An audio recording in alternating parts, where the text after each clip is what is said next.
à Beyrouth, Éric Anglard, au nom du conseil de direction, Solreifa, M. Barros et moi-même, ainsi que du conseil pédagogique et de l'ensemble de l'équipe éducative, nous vous exprimons toute notre gratitude et notre joie de vivre aujourd'hui cette rencontre riche de sens et porteuse d'espérance. Dans votre message d'arrivée à Beyrouth, vous disiez avoir hâte de découvrir ce beau pays qu'est le Liban. À notre tour, nous nous réjouissons de pouvoir renforcer les liens solides qui unissent nos deux pays, en particulier ceux qui placent l'éducation de la jeunesse au cœur des priorités. Vous avez également exprimé avec force votre volonté de proximité en allant à la rencontre des personnes et des institutions telles que la nôtre à travers des tournées consulaires régulières. Ce geste témoigne de votre dynamisme et de votre engagement à connaître en profondeur le terrain afin de mieux le servir. Les élèves que vous voyez devant vous sont de véritables héros, tout autant que leurs enseignants et leurs parents. Ils traversent depuis plusieurs années des épreuves inimaginables et pourtant, ils gardent espoir en l'avenir. Avec ténacité, ils s'engagent à prendre en main leur destin pour bâtir une société plus humaine, meilleure, plus juste et plus belle. Ce sont des élèves engagés, Monsieur le Consul. C'est pourquoi, accompagnés de leurs responsables, ils vont vous présenter quelques aperçus de leurs travaux qui témoignent de leurs réflexions sur les grands enjeux actuels, notamment les 17 objectifs de développement durable. Notre établissement a d'ailleurs obtenu l'an dernier la plus haute distinction dans ce domaine et nous œuvrons chaque jour à maintenir cet éveil au sein de notre communauté. Mais avant de commencer, mes chers élèves, je vous demande d'applaudir chaleureusement M. Anglard pour sa présence fraternelle parmi nous.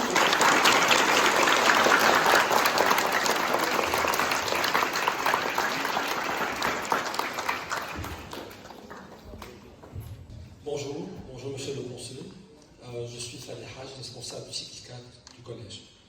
On va présenter par une présentation du projet, lors de la visite du projet des océans et des mers classifiés qui s'est tenu à l'Université Saint-Joseph il y a quelques semaines par 2 élèves de la classe de 4e.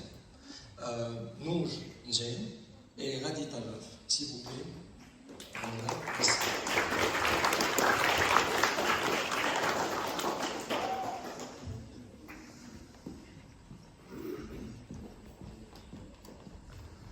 Bonjour, je m'appelle Radit Talov. On est dans la classe de 4e 1 et aujourd'hui on va vous parler un peu de l'exposition à l'ERJ qu'on a visitée. Dans le cadre du projet de développement durable qu'on travaille cette année, comment peut-on réduire l'utilisation du plastique au collège, une visite à l'ERJ a été réalisée pour l'exposition sur l'impact du plastique sur l'environnement et surtout dans les milieux marins. Maintenant, on va vous parler un peu des pancartes qu'on a vues à l'ERJ.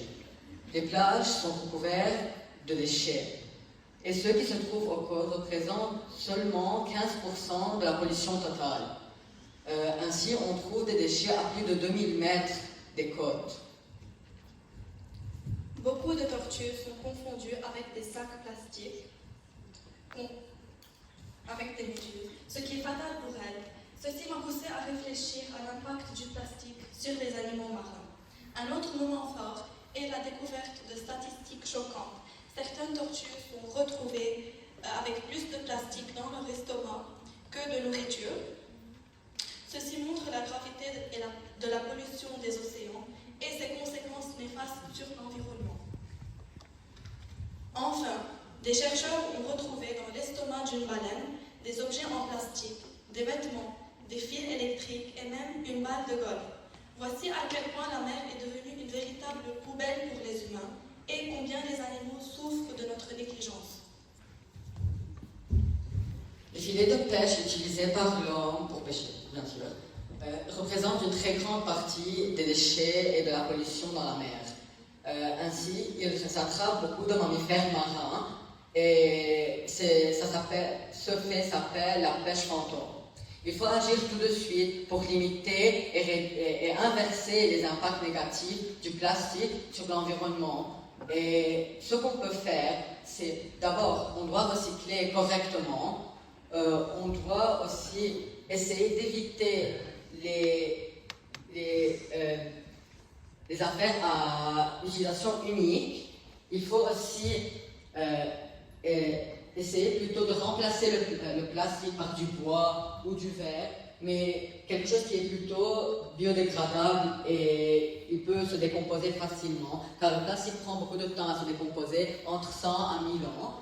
Et il y a beaucoup d'autres choses qu'on peut faire, mais le meilleur c'est d'en parler et par les actes et par nos paroles, on peut agir et atteindre beaucoup de personnes qui vont être touchées par cette information, ce qui se passe dans le monde maintenant actuellement.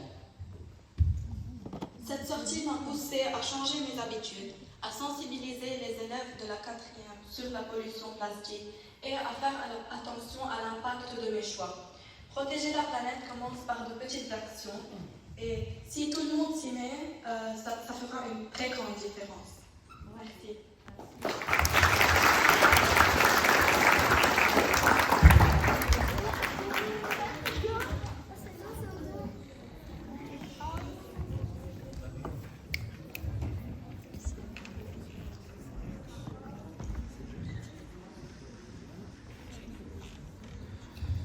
Alors, les élèves de CE2 ont eu aussi la chance de visiter la même exposition. Je vais donner la parole à Judy Claidi, Clara Salhani et Maria Aïd, les représentantes de la classe de CE2, pour nous raconter un tout petit peu leur vécu. Nous avons visité l'exposition Océans et mers plastifiées présentée à l'exposition de l'USJ. Cette exposition nous a permis de découvrir les conséquences graves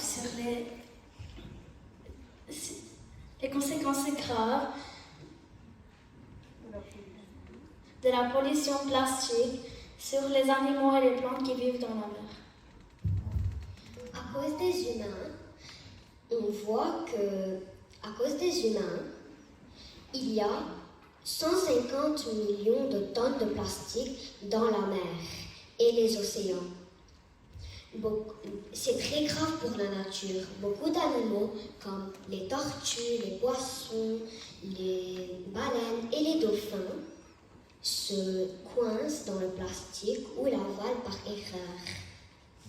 Et comme ce pélican qui a avalé des bouts de filet, des canettes, on l'a retrouvé mort sur un rocher. Et cette baleine qui a avalé des filets de pêche, beaucoup de filets, on l'a retrouvée morte sur les plages avec d'autres baleines. Et aussi avec cette tortue, où quand elle était petite, un anneau en plastique est rentré autour de son corps et l'a empêché de grandir correctement. Et aujourd'hui, elle est vivante, mais toute déformée.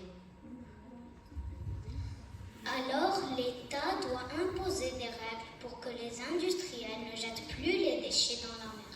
Les gens doivent aussi consommer moins de plastique et faire du recyclage. C'est clair.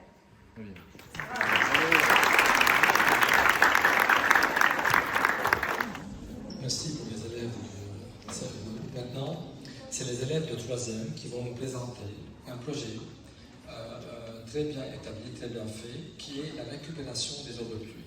Alors j'invite Andy Belberi, Joseph Sour et Adam Abdallah de venir ici. Merci.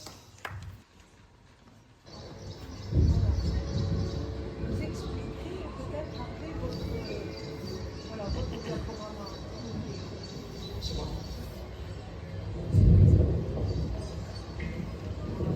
Une fois le pratique installé, l'eau ruissellera vers les gouttières. Au niveau de ces gouttières situées aux extrémités de l'échauffement, l'eau s'écoulera vers un tuyau où elle subira une filtration pour enfin s'acheminer vers la citerne où elle subira une deuxième filtration dans l'attente d'être utilisée plus tard. Au niveau du ciment, de petits trous vont être creusés afin d'augmenter la surface de collecte de l'eau. Des ouvertures seront creusées aux extrémités de chaque allée des orangers dans le but de collecter l'eau venant des précipitations. Des capteurs à humidité seront liés à des arroseurs automatiques, déclenchant ainsi l'arrosage des arbres.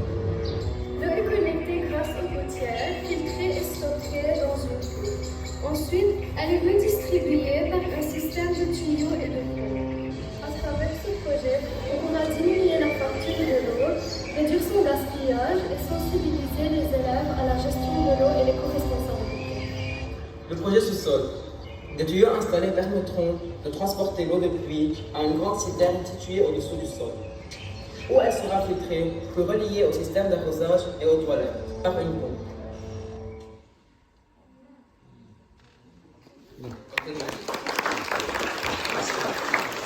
Nous avons vu fortement la récupération de l'eau de pluie à travers les toits, les trous dans le ciment et à partir d'une allée des orangers qu'on a dans l'école. Donc, au niveau des toits, une fois qu'on installe les toitures, l'eau va ruisseler grâce à l'inclinaison de ces toits afin d'atteindre les gouttières. Au niveau de ces gouttières qui sont situées à l'extrémité de ces toits, l'eau va s'écouler jusqu'à qu'elle atteigne un tuyau où elle subira une filtration pour enfin s'acheminer vers la citerne. Le deuxième plan, qui est au niveau du ciment, nous pouvons creuser des trous afin d'augmenter la surface de collecte de l'eau et qui, bien sûr, vont être filtrés et ils vont s'acheminer vers la citerne. Et au niveau de l'allée des orangers, des trous vont être creusés aux extrémités de chaque allée dans le but de collecter l'eau venant des précipitations. Après, des capteurs à humidité seront liés à des arroseurs automatiques qui déclencheront ainsi l'arrosage des plantes. Quand il pleut, l'eau ruisselle sur le toit de l'école. Ensuite, elle est captée par des gouttières. Et des gouttières, elle va passer par des tuyaux vers deux filtrations. Au début, la filtration initiale pour se débarrasser des brindilles, des feuilles. Et la filtration chimique pour se débarrasser des microbes et des virus. Ensuite, elles vont être stockées dans une cuve et là, on pourra l'utiliser pour des usages, exemple les toilettes, l'arrosage, mais bien sûr des usages potables. Et à travers ce projet, on pourra diminuer la facture d'eau, réduire le gaspillage de l'eau et sensibiliser les élèves à la gestion de l'eau et à l'éco-responsabilité. Il y a 2 mois, nous sommes descendus pour voir où l'eau est recueillie lorsqu'il pleuvait, pour voir où elle est recueillie après qu'elle ruisselle sur le sol. On a constaté que l'eau arrive avec une très grande quantité dans les gouttières de l'école. Et c'est pour cela que nous nous sommes dit qu'au lieu de gaspiller cette eau qui arrivera sûrement dans les égouts, pourquoi ne pas la transporter directement à une grande citerne située au-dessus du sol et ensuite par des tuyaux métalliques. Et c'était le principe de notre projet sous-sol. L'eau sera ensuite filtrée et reliée directement au système d'arrosage ou bien aux toilettes par une pompe. Merci. Personnellement, j'étais heureusement surprise de ce projet, j'avais un charage. Maintenant, il faut passer à la phase financement du projet. Voilà. Mais je pense, je vous promets, on va aller jusqu'au bout, mais il faut quand même commencer la phase 2. Merci beaucoup. Je m'appelle Henri Machata, je suis le responsable du lycée et je suis très fier de vous présenter le projet X qui a mérité le premier prix. C'est pour cela que j'invite Madame Ren Abial, la référente du projet, avec nos deux élèves, Karim Bardadi et Jad Anso, qui vont vous présenter le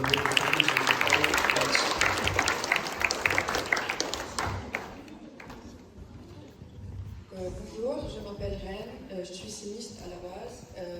Je suis prof de technologie et de sciences numériques à l'école. J'ai eu le plaisir d'encadrer un nombre d'élèves l'année dernière pour participer au projet X. On avait conçu l'année dernière le vélo générateur d'électricité. Malheureusement, on ne peut pas le déplacer parce qu'il y a des batteries qui sont lourdes. Donc, du moment où on pédale, l'énergie mécanique se transforme en énergie électrique.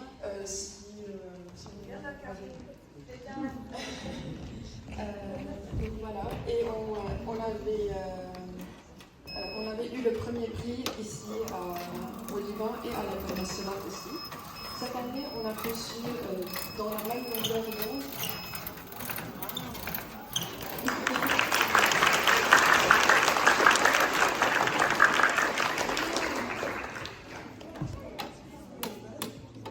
Donc sur la même longueur d'onde, cette année aussi, on travaille tout ce qui est électricité, développement durable. On a conçu cette dalle piézoélectrique. Du moment où on appuie là-dessus, ça va produire de l'électricité aussi. Donc maintenant, je laisse la parole à Jacques Kanso et Karim Bardadi pour expliquer le fonctionnement du prototype. Merci. Bonjour à tous, je suis Jad et avec moi il y a Karim. Et on est les représentants du projet X au collège Notre-Dame de Nazareth. En fait, le projet X, il relie plusieurs établissements autour d'un défi énergétique. Et on a pu répondre à une problématique en fait. On a pu fournir de l'électricité en pédalant sur le vélo générateur d'électricité. Donc en fait, on a eu besoin de plusieurs matériels afin de constituer ce vélo. On a eu besoin d'un dynamo qui va convertir l'énergie mécanique en énergie électrique, d'un support à vélo, d'un vélo, le convertisseur électrique qui va transformer le courant continu en courant alternatif, d'une batterie de 12 volts et des câbles électriques. Je vais vous expliquer à présent le fonctionnement et comment nous avons conçu le vélo. Donc, premièrement, nous avons relié la roue arrière à notre support à vélo. Ensuite, nous avons relié le dynamo qui convertit l'énergie mécanique en énergie électrique à un courant en caoutchouc. Ensuite, ce dynamo était également relié à une batterie de 12 volts à l'aide de deux câbles, l'un positif et l'autre négatif. Par ailleurs, nous avons relié notre convertisseur électrique à cette batterie à l'aide de deux câbles, également un positif et un négatif. Alors, l'énergie de 12 volts, la tension de 12 volts sera convertie en une tension de 220 volts, nous permettant de charger nos ordinateurs et nos téléphones. Ensuite, notre projet répond à divers objectifs de développement durable, notamment l'ODD 3, car nous pouvons, à travers le pédale, assurer une bonne santé, mais également l'ODD 4, car ce projet nous a permis de nous instruire sur cette approche. Ensuite, l'ODD 5, notre groupe est constitué de garçons et de filles. L'ODD 7, car nous avons pu produire de l'énergie durable et de l'énergie verte, donc plutôt, et d'un coût abordable. L'ODD 10, car également, donc, à travers notre projet, le groupe était constitué de plusieurs personnes venant de plusieurs personnes. L'ODD 11 également, car si nous développons ce projet à une plus grande échelle, nous pourrons alors former de villes et des communautés durables. L'ODD 13 et l'ODD 15, car cela nous a permis de réduire l'empreinte carbone, mais également de générer de l'électricité. Et finalement, l'ODD 17, car à travers ce projet, pour pouvoir plutôt financer ce projet, nous avons organisé un talent show où les élèves ont pu montrer leur talent. Ceci nous a reliés à plusieurs influenceurs, mais également des sponsors. Merci. Bonjour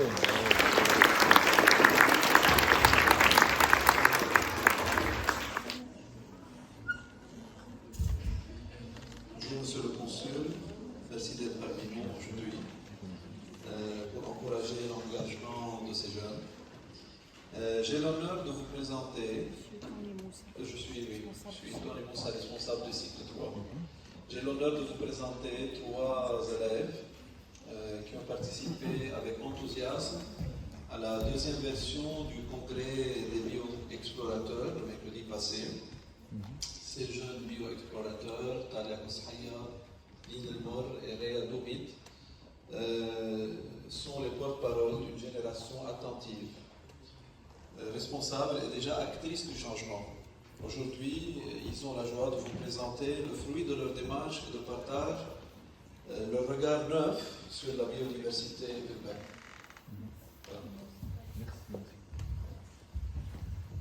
Bonjour, je m'appelle Lina El-Mor, élève de 6e 1, et aujourd'hui je suis là pour vous dire,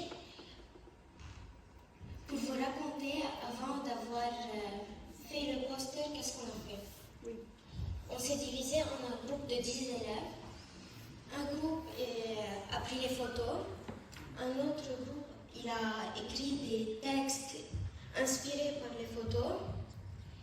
Et puis on a tout rassemblé dans un poster que mon ami va vous présenter. Bonjour, je m'appelle Talia Boushaya et aujourd'hui je vais vous expliquer le poster que vous voyez ici. Donc déjà notre école est très riche en oliviers et chaque année les lycéens cultivent ces olives et avec on fait de l'huile d'olive. Ici vous pouvez voir des petits grains d'olive. Nous avons aussi des fleurs. Ces fleurs déjà rendent l'école plus belle et donnent une bonne odeur, donc on essaie de les conserver le plus possible. On a aussi une grande allée d'orangers, donc ça c'est des fleurs d'oranger. On a beaucoup d'espèces d'animaux, on a par exemple des poules et la communauté prend les œufs de ces poules. On peut aussi observer plusieurs espèces d'oiseaux dans cette école, mais on n'a pas pu tout photographier, ça c'est une espèce d'oiseau. On a aussi des ruches d'abeilles, on peut prendre le miel de ces ruches. On a du basilic et par exemple les abeilles des ruches font la pollinisation comme vous pouvez le voir ici. On a aussi beaucoup de fruits à l'école. On a par exemple les bananiers qui donnent des bananes et on a aussi beaucoup de manguiers et on a aussi par exemple des pins à l'école. Maintenant je vais vous laisser avec mon ami Réa. Bonjour, je m'appelle Réa Doumit, élève de la 6e 2. Comme vous voyez, notre école Notre-Dame de Nazareth a participé au projet Congrès des bio-explorateurs au lycée de Nahr El-Ibrahim. En premier, on est arrivé à Nahr El-Ibrahim et on a commencé la présentation du poster et les ateliers ainsi que le passage aux autres posters. En premier, il y avait M.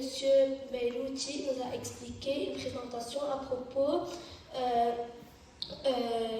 de plusieurs espèces végétables qui sont exclusivement au Liban et 92 plantes ils sont juste au Liban et il y a 2607 plantes au Liban qui sont et la taboule, il nous a raconté M. Beirouti que la taboule qui est à tous les restaurants, c'est une taboule mais la vraie taboule elle est faite avec les pinots à la place du persil et comme vous voyez avec la plupart des plantes au Liban on peut créer des salades et les orchidées au Liban ils prennent plusieurs formes comme le lion, le tigre, le singe et l'abeille et merci.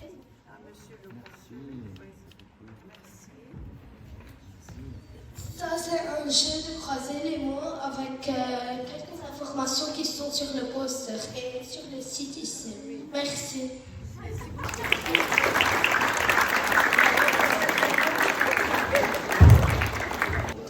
Encore une fois avec le cycle 4 et cette fois avec les 3 niveaux. Donc je parle des 5e, des 4e et des 3e qui ont préparé le travail sur les 17 ODD, objectifs de développement durable des Nations Unies, mais en intégrant un peu leur manière de faire, c'est-à-dire ce sont des images des élèves qui ont représenté, qui ont essayé de refaire un peu ces ODD d'une manière gestuelle et gestuelle. Voilà.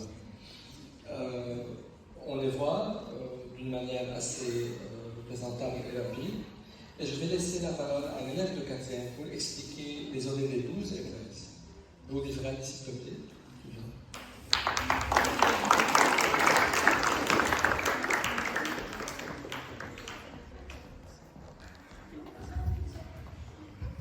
Bonjour, je suis là pour vous présenter les photos du ODD 12 et 13 qu'on a fait avec ma classe.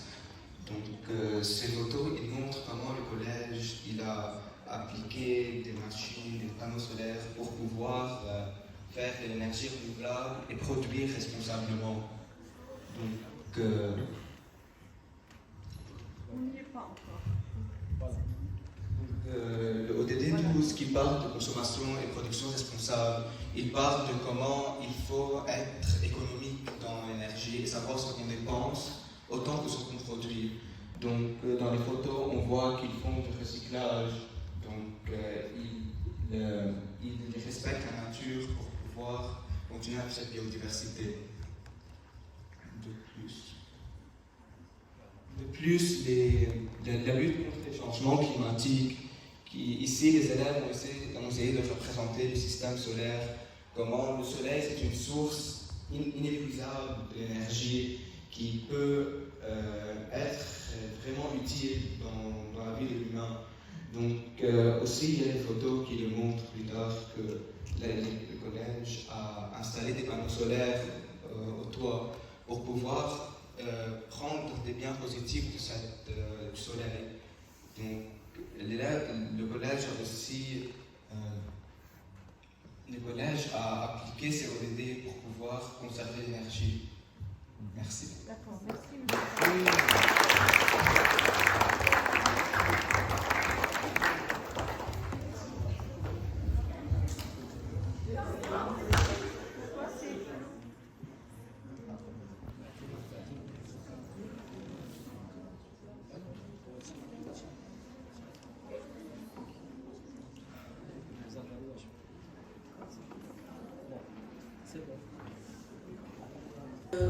Aux adultes qui les ont encadrés, merci aux musiciens, merci Madame Marie, à Madame Reine, les profs qui ont eu affaire directement avec ces projets. En votre nom, je voudrais offrir un petit cadeau à Monsieur le Consul. Vous pouvez venir s'il vous plaît à côté de moi. Ça, c'est un cadeau que vous pourrez ouvrir plus tard chez vous ou maintenant, comme vous voulez. Et ça, c'est le recueil dont je vous ai parlé, qui a été imprimé à l'occasion des 150 ans de l'établissement. L'année jubilaire était 2023-2024. J'ai juste fait une petite dédicace, voilà, de la date de votre visite. Vous allez comme ça aussi lire beaucoup sur l'histoire dans les premières pages, l'histoire de l'établissement. D'ailleurs, vous avez posé la question dans mon bureau tout à l'heure. Et après, il y a plusieurs témoignages, de belles photos. Voilà, pour le consulat. Merci d'être là. Et on aimerait bien avoir un petit mot de votre part. Merci beaucoup. Je suis très heureux d'être ici avec vous, et surtout aujourd'hui, puisque vous avez présenté des projets extraordinaires. Je suis personnellement très attaché à la protection de l'environnement, à la lutte contre le changement climatique. Mais c'est votre génération qui aura cette responsabilité. La mienne n'a pas forcément fait tous les efforts qu'elle aurait dû faire. Et voilà, l'avenir est dans vos mains. Donc continuez à vous battre, vous devez préserver notre belle planète. Cette belle boue bleue qu'on voit depuis l'espace, les animaux qui y vivent, les plantes, dont on a besoin pour se nourrir, pour vivre.